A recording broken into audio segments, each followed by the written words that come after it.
Halo, selamat malam para pendengar Pendongeng Medok dimanapun kalian berada. Semoga kalian masih tetap sehat dan masih bisa beraktivitas seperti sebelumnya ya. Dan kali ini saya akan membawakan cerita dari pengalaman saya sendiri. Dan kejadian ini terjadi pada saat saya SMA. Dan kenapa saya baru ingat sekarang itu karena beberapa hari yang lalu itu teman SMA saya itu bercerita gitu tentang, ya kalian tahulah masalah-masalah SMA dulu. Terus tiba-tiba saya langsung teringat dengan kejadian yang pernah saya alami gitu. Jadi dulu tuh saya tuh waktu peralihan kelas 2 ke kelas 3 SMA itu diadakan namanya perjusami atau perkemahan Jumat Sabtu Minggu, dimana itu kegiatan pramuka. Dan kegiatan tersebut diadakan di salah satu lereng gunung di daerah Malang gitu. Aku nggak mau sebut nama gunungnya ya, pokoknya yang pasti di daerah Malang dan di lereng gunungnya. Ya meskipun awalnya di lereng gunung, namun ujung-ujungnya itu kita tuh sampai di pertengahan gunung gitu. Jadi ya nggak di puncak ya nggak di lereng juga, itu nggak tahu namanya apa. Nah saat itu sebenarnya aku tuh udah nggak mau ikut gitu, soalnya emang dari dulu tuh aku nggak suka gitu pramuka dan sebagainya, itu kurang minat. Tapi karena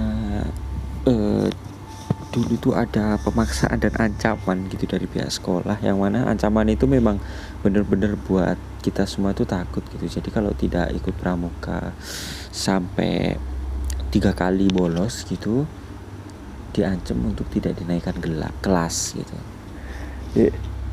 Jadi siapa gitu ya nggak takut kan, akhirnya mau nggak mau ya kita semua ikut, termasuk saya saat itu. Nah akhirnya itu kita berangkat hari Jumat berangkat menggunakan mobil kol atau angkutan umum yang memang sudah disiapkan atau disewa oleh pihak sekolah. Itu ada 3 atau 4 angkutan umum, aku lupa. Anggap saja ada 4 angkutan umum ya, dengan satu angkutan umum itu berisi antara 10 sampai 12 anak saat itu, karena angkutannya itu memang cukup gede sih ukurannya. Itu kita mengikuti melalui perjalanan yang ya bisa dibilang perjalanan yang cukup menyenangkan, karena di sana kita bercerita, ngobrol, terus ketawa-ketawa bareng gitu. Sampai akhirnya kita sampai di sebuah kayak pintu masuk, kayak gerbang gitu.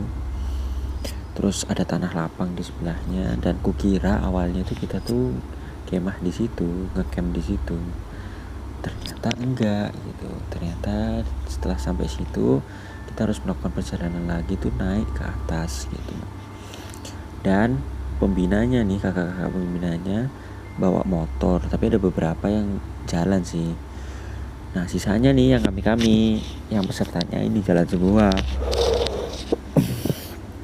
Nah saat itu aku jalan ya berombongan sih, beregu gitu. Dan kebetulan sih saat itu aku sebelahku itu jalan berdampingan itu sama anak yang namanya Febri gitu. Dan singkat cerita kita sudah mempersiapkan segala sesuatunya, dan kita mulai berangkat nih jalan ya. Naik tuh tanjakan gitu. Itu masih kanan kiri masih rumah warga, dan masih ada jalannya tuh yang kita lewati itu masih jalan aspal gitu. Jadi masih kayak pedesaan gitulah, pedesaan antara pedesaan dan kota itu diantaranya itu. Nah kita jalan terus akhirnya kita tuh belok gitu. Jadi yang lurus itu memang jalan raya gitu loh. Nah terus kita tuh belok ke kiri, dimana jalannya itu jadi berubah. Jadi bukan jalan aspal tapi jalan yang banyak bebatuannya gitu. Dan itu nanjaknya tuh semakin nanjak gitu daripada sebelumnya. Nah setelah itu tidak ada hal yang seru dan tidak ada hal yang spesial. Cuma saat itu yang berkesan itu ketika saya dan Febri itu bawa tongkat pramuka dan kami membawakan tas-tas dari teman-teman cewek yang gak kuat gitu, naik sama bawa tas. Akhirnya aku sama Febri yang bawa tasnya. Singkat cerita, kami semua sudah sampai di bukan pos sih, tapi tempat perkemahan pertama. Jadi itu nanti ada tempat kemah itu sampai 2 kali. Jadi 2 malam itu kita ganti tempat kemah. Jadi malam pertama ini kita kemah di sebuah lapangan yang cukup lumayan luas gitu. Dan sebelah kanan itu pohon tebu, tanaman tebu. Terus nggak ada rumah warga sih itu sudah. Terus cuma ada tempat pemandian gitu juga. Nah setelah itu kita bikin tenda tuh semuanya di sana. Terus ya udah kayak kegiatan apa tuh namanya, kegiatan pramuka pada umumnya. Nah terus malamnya itu kayak ada kegiatan semacam bukan jurit malam ya. Kalau jurit malam itu kan lebih ke arah di takut-takutin, itu enggak. Jadi kita kayak semacam bikin trek gitu loh, melewati trek gitu. Terus kayak disuruh baca tanda sandi dari rumput, sandi dari pohon, atau sandi dari batu gitu. Nah saat itu reguku itu ada 3 orang cowok semua, aku, Febri, sama Rojak. Nah saat itu kita bertiga tuh emang berjalan sih. Nah kebetulan antara regu satu dengan regu yang lainnya itu jaraknya jauh banget gitu. Jadi memang saat itu ngelewatin semacam hutan pinus gitu. Dan di tengahnya itu ada jalan setapak gitu. Jadi kita tuh lewatnya itu bahkan gak bisa beriringan. Kita tuh lewatnya tuh harus membentuk satu garis lurus gitu. Kita jalan bertiga, cuma ada senter satu aja. Terus habis itu intinya tuh disuruh cari tanda. Nah tandanya itu nanti kita checklist itu kayak di kertas gitu. Nah saat itu emang ketika jalan itu hawanya emang udah gak enak sih. Lebih tepatnya pas waktu masuk hutan pinus itu hawanya udah mulai gak enak. Dalam artian dinginnya tuh bukan kayak dingin pada umumnya gitu. Dinginnya tuh dingin yang aneh, terus sunyi gitu. Yang harusnya sih ada banyak suara gitu loh. Yang maksudnya suara itu ya kayak suara hewan atau suara regu yang lain gitu. Tapi saat itu emang sunyi banget. Dan ya cuma ada suara kami bertiga yang saling ngobrol satu sama lain. Tapi lucunya kami itu tidak membahas hal-hal yang menjurus ke perkemahan atau tempat sekitar situ. Kami bercerita tentang anime atau bercerita tentang ya ngerasani guru lah zaman itu. Nah saat itu Rojak tuh udah mulai keanehan tuh waktu jalan. Dia tuh tiba-tiba diem terus abis itu bilang kalau kakinya tuh kerasa sakit gitu. Waktu itu kita udah panik dong, sakitnya kenapa gitu. Dan jujur saat itu aku udah mulai ketakutan juga gitu, takutnya ada yang nempel atau gimana gitu. Nah ternyata memang Rojak itu kurang pemanasan mungkin ya. Jadi kakinya tuh kayak kesleo gitu loh di pergelangannya. Jadi kami bertiga itu ya harus jalannya pelan-pelan gitu. Soalnya saat itu si Rojak itu berjalannya sambil terpincang-pincang gitu. Karena memang kesleo kan, terkiler gitu kakinya. Nah saat itu baru deh mulai ada suara. Tapi suaranya tuh kayak suara burung gitu.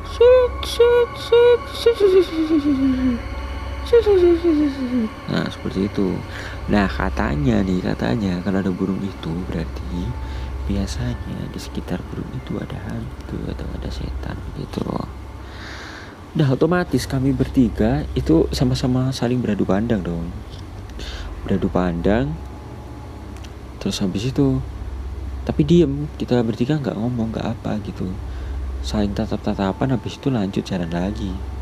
Dan setelah beberapa langkah berjalan gitu, nah tiba-tiba ada kakak pembina tuh datang dari belakang arahnya. Hei Arnandi, hei mau kemana gitu. Nah kami bertiga tuh noleh, set. "Lu lurus terus kak," gitu. Nah terus kakak pembinanya tuh bilang, "Lurus terus tuh buntu kan dalane, arep kamu malah nanti." Lurus terus itu buntu, gak ada jalannya, karena mau kemana gitu.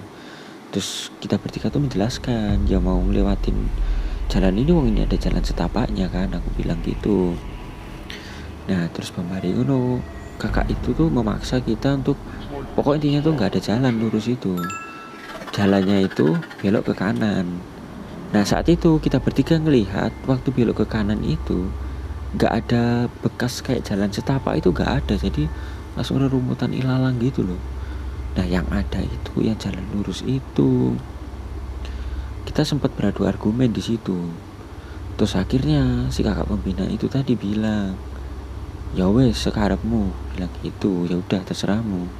Setelah itu kakak itu balik lagi tapi ke arah berlawanan sama kita. Nah kita bertiga tuh ragu, kita diem di situ, kita ragu apa ini termasuk tes atau gimana nih. Nah kita bertiga diem di situ agak lama sampai si Febri itu dengar ada suara dari regu lain itu, ya bener lewat jalan yang lurus itu tadi, bukan jalan ke kanan. Akhirnya kita bertiga setuju dan sepakat buat lewat jalan yang memang sudah ada jalan setapaknya itu, jalan lurus itu. Nah dan yang membuat merinding, ternyata ketika kita sampai di semacam tanda berikutnya tuh, di situ ada regu yang yang sebelum kita itu udah duduk-duduk di sana. Nah dan ada kakak pembina tuh di sana. Dan yang lebih merinding dan membuat kita langsung shock gitu, jadi kakak pembina yang tadi bilangin kita kalau jalannya buntu itu ternyata ada di pos yang jalannya lurus itu. Nah kita bertiga bingung dong, langsung kita tanya, "Kakak tadi sampean yang bilangin kita di belakang tadi dah?" Nah kakak itu bilang enggak, tapi kita nggak percaya, bisa aja kan dia cuma bohongin atau gimana.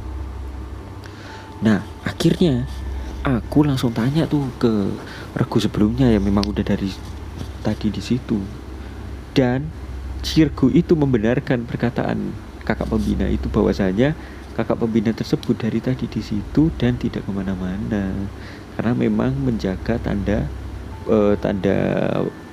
batu itu sama tanda rumput di situ.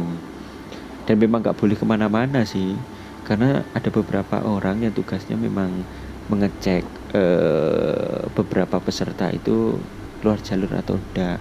Cuma kakak pembina itu sebut saja Mas Rudi. Nah Mas Rudi itu tetap stay di situ dari awal permainan sampai detik dimana kita bertiga berada di pos itu gitu. Dan aduh, aku sampai sekarang sih kalau bayangin gitu creepy sih. Jadi pas waktu kita beradu argumen sama Mas Rudi yang nggak tahu Mas Rudi siapa itu nggak kelihatan kalau itu pucat atau ada tanda-tanda seperti bukan Mas Rudi, dan bener-bener orang asli. Bahkan aku sempat lihat kakinya itu masih nempel gitu loh di tanah, nggak melayang. Amat sangat-sangat ya gitulah.